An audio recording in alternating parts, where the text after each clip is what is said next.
Hello, I thought what might be useful today is if I just go through an actual training session of yoga to see what it looks like for me and for the dog. So what I'm going to include is I'm going to include why we look at the things that we do and how we measure what we're doing, as well as what the environment can do to help support your dog to learn more.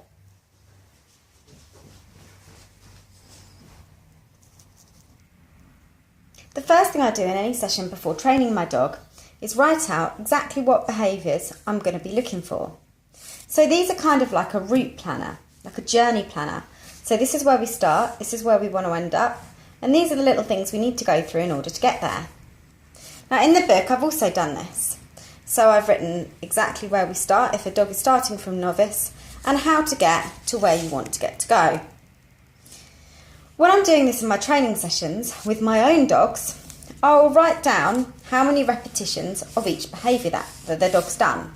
So for example, at the beginning, if I'm starting with a quick bow because my dog already knows a bow, then I'm going to write down how many repetitions I do of that particular behaviour until I'm ready to just start clicking the most extended bows. Or for example here, with Ella, whilst I'm re-looking at teaching her to cross her paws without targets, to start with I'm just going to click every time her paws touch each other while she's in the down. Now I'll write down how many repetitions of her paws just touching each other I have to do until I feel ready to move on to the next bit. In the book I have written an average of how many repetitions of each behaviour is expected before you have to move on to the next one. But it is just that, it's an average. So by counting with your own dog, you can get a much clearer idea of how many you reckon he'll probably have to do. And the more you count, the more you can predict it. So now I also have how many I predict the dog's going to do before they move into the next one. This is a great way of troubleshooting, because what happens is if I'm doing, for example, this one, and I've done it 3 or 4 times in the past, and I expect that Archie will probably have to do about 10 repetitions of that normal quick bow before we can start getting on to extended bows. But in actual reality, he ends up having to do 28 or 30, and he opts out 4 or 5 times. We'll talk more about opting out in a moment. Then I can say something else is going on, or something else is lightly going on. So when something else is lightly going on, I'll look at a few things, including the dog's health and whether or not they're comfortable, as well as the environment, whether or not any loud noises or anything specific happened during that training that might lead the dog to needing more time to process that particular information. Alternatively, it might be my clarity. I might not be being clear with the dog. However, by counting all these things out, we can be much more accurate about when things are going right and when things are going wrong. The other thing that's great about counting is it means that I can prepare better the treats. So, for example, I'll know approximately how many treats I'm going to need per session and how much time I might need per session. In addition to this, if there's no other ways of counting, one of the ways of counting that you can do is to count out the treats. So, for example, if I'm expecting to need to do 10 repetitions of that first behaviour with Archie, instead of having to count in my head whilst I'm doing the training, I can count out 10 treats and put them in a place where they're easily accessible, which means that by the time I get to the end of those 10 treats and I need to replenish my space for training, I will know that I've carried out 10 repetitions of that behaviour. That way I can keep track of how many repetitions I'm doing without having to count in my head and without it affecting the flow of my training session.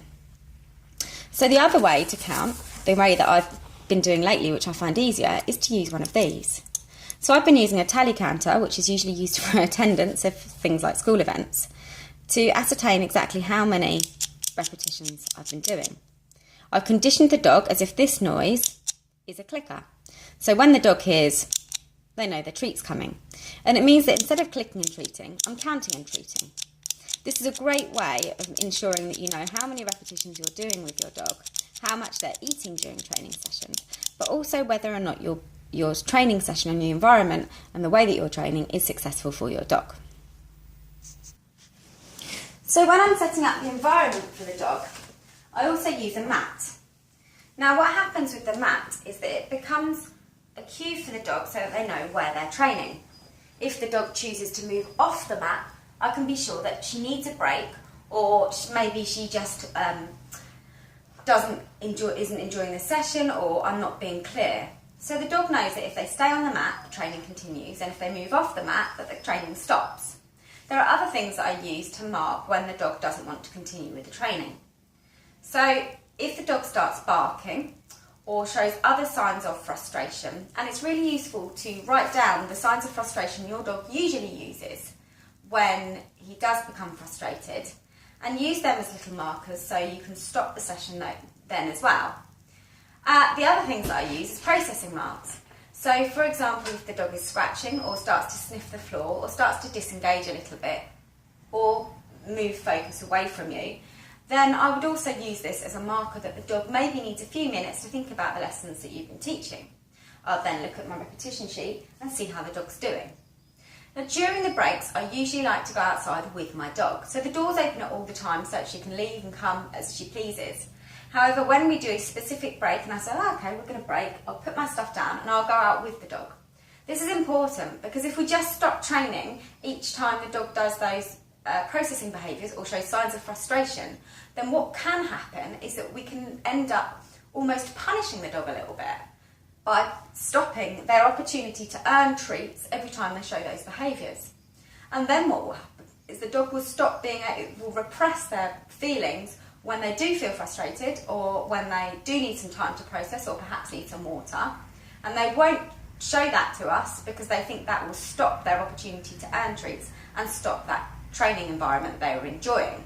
So instead what happens is when they do that, we get up as well and we take our dog outside and we allow the dog to go and play outside or go and have a little sniff around or have a sniff in a different room, but we usually accompany them at the same time.